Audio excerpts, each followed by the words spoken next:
I've done several episodes pertaining to ancient Rome. The reason is that so many of the foundational things in our world, from our alphabet to our calendar to the names of our months, can all be traced back to Rome. During those episodes, I've often talked about the Roman Republic and the Roman Empire. However, many people may not realize what the difference is between the two. When did the Republic become an empire, and why? Learn more about the Roman Empire versus the Roman Republic on this episode of Everything Everywhere Daily.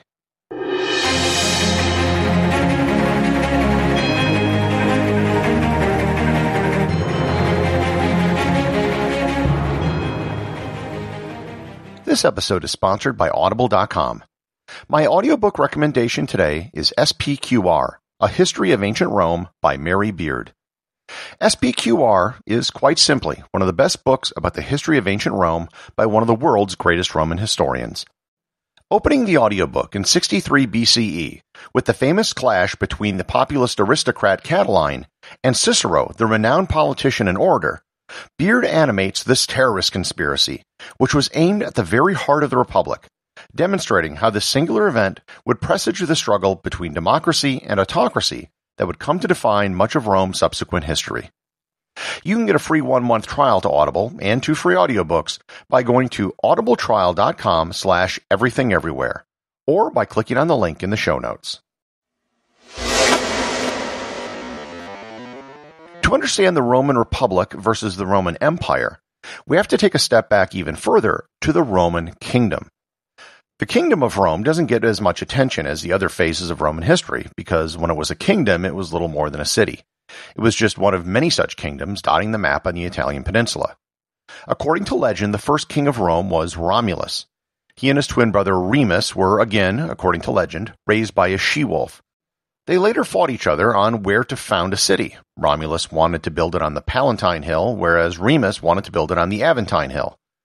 Remus was then killed by Romulus, and Romulus founded the city which bore his name, Rome. This took place in 753 BC. Romulus reigned as king for many years and then passed on the throne to King Numa Pompilius after his death. There were 7 kings of Rome over a period of about 250 years. The last king of Rome was Lucius Tarquinius Superbus. He was accused of raping a noblewoman named Lucretia. In the revolt which ensued, a rebellion was led against the king by one Lucius Junius Brutus. The king was exiled, and in 509 BC, Rome became a republic. Many people are confused as to exactly what a republic is. What I often hear is that people think a republic is a representative democracy. While the republic very well might be a representative democracy, a republic is really just a country without a monarchy. For example, the United States, Germany, and Ireland are all republics. Canada, Australia, Japan, Spain, and Sweden are not republics. They're monarchies. The rejection of a king and the creation of a republic was probably the single most defining thing in the history of Rome. The revulsion against having a king was burned deep into the Roman psyche. Trying to become a king was probably the biggest crime that someone could be guilty of in Rome. The system created in the Republic ensured that no one person would ever be able to control Rome. Rome did not have a single leader. The highest position in Rome was the position of consul, and there were always 2 consuls who could veto each other. The consuls also only held power for a single year, and then couldn't run for consul again for 10 years. Over the next several centuries, Rome fought with its neighbors, conquered territory, expanded, and grew. During that time, the norms and rules surrounding the Republic were upheld by pretty much everyone in Rome. This began to break down in the 1st century BC. Societal problems began to develop in Rome, and 2 civil wars broke out, leaving the general Lucius Cornelius Sulla as the dictator of Rome. Dictator was an actual legal office in Rome. It was something given to someone during a time of emergency and was only extended for 6 months. Sulla was dictator for 3 years. Moreover, he did things like create prescription lists where anyone on the list could be legally murdered and their property confiscated. This was the sort of behavior of a king. Sulla died soon after his dictatorship ended, but the impact he left on the Republic was lasting. This was the beginning of the end of the Republic and the period of Roman history that most people are familiar with. Most representations of Rome from television, movies, and the stage all come from this period of time. And the key figure in the downfall of the Republic was a guy named Julius Caesar. Julius Caesar was not a Roman emperor. However, he can be considered one of, if not the last major figures of the Republic. He was extremely ambitious, talented, and one of the greatest generals in Roman history. His story is far too long to detail in a show like this, but suffice it to say he became very powerful. He conquered Gaul, what is today modern France, which was the biggest single expansion of Rome up to that time. It made him fabulously wealthy and extremely powerful. He became the first real Roman general where his legions placed their loyalty to him before the Republic. This made everyone back in Rome jealous and frightened. They wanted Caesar arrested, and he was not going to have any of that.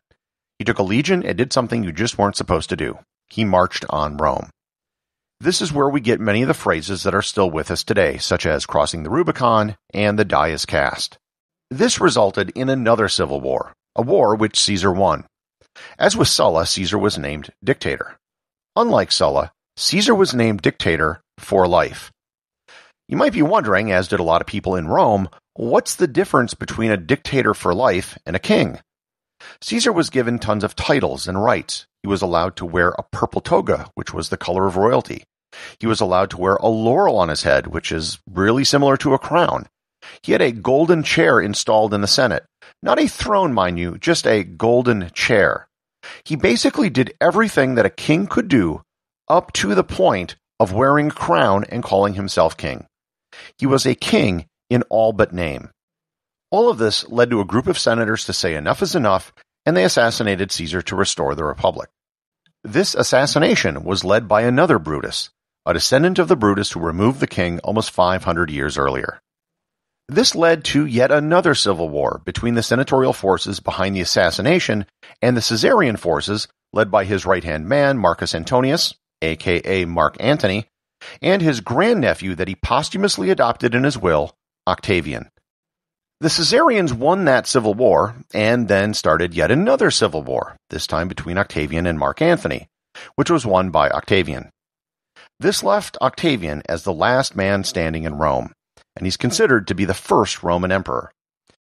And I really just condensed a whole lot of history down into a few paragraphs. This is really something that could take hours, if not days, to fully explain. There isn't a single date that we can point to where the Republic ended and the Empire began. Octavian was really smart. He learned lessons from Caesar. Whereas Caesar collected titles and honors and basically rubbed it in everyone's face, Octavian at least appeared to be humble. Octavian did not have the title of dictator. He simply considered himself the princeps civitatis, or the first citizen. He didn't live in a palace. He lived in a rather nice but not too opulent villa. He wore rather simple clothes. He rejected many of the honors which the Senate wished to bestow upon him. This was, of course, just an illusion. Octavian was insanely powerful. He personally owned Egypt, like all of Egypt. That alone probably made him the wealthiest person in the world at the time. He had legions directly loyal to him personally. He personally ran several other provinces. He had the power of the tribune, which allowed him to veto laws. His person was declared sacrosanct, as in no one could touch him. He was also the Pontifex Maximus, which was the highest religious position in Rome, a position also held by Julius Caesar. While all of this was happening, everything, at least in theory, was exactly the same as it was during the Republic. All of the positions, such as consul and tribune of the plebs and everything else, just kept going. It's just that behind it all was a singularly powerful guy. He was finally given the title of Augustus, which is now how he is referred to by historians.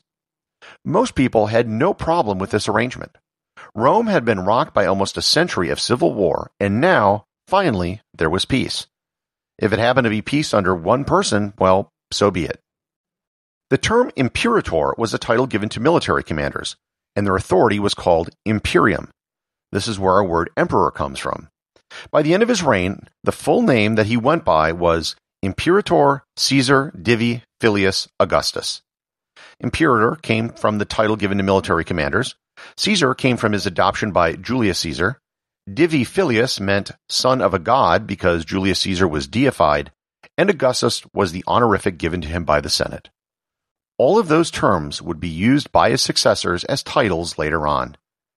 Augustus wasn't just the first emperor, he was also the longest-serving emperor. By the time he died at the age of 75, almost no one was around who even remembered the Republic. He was 18 years old when he began to start taking power. They just assumed that one man in charge was the normal order of business. When he died, the powers passed to his adopted son Tiberius, who was called Tiberius Julius Caesar Augustus.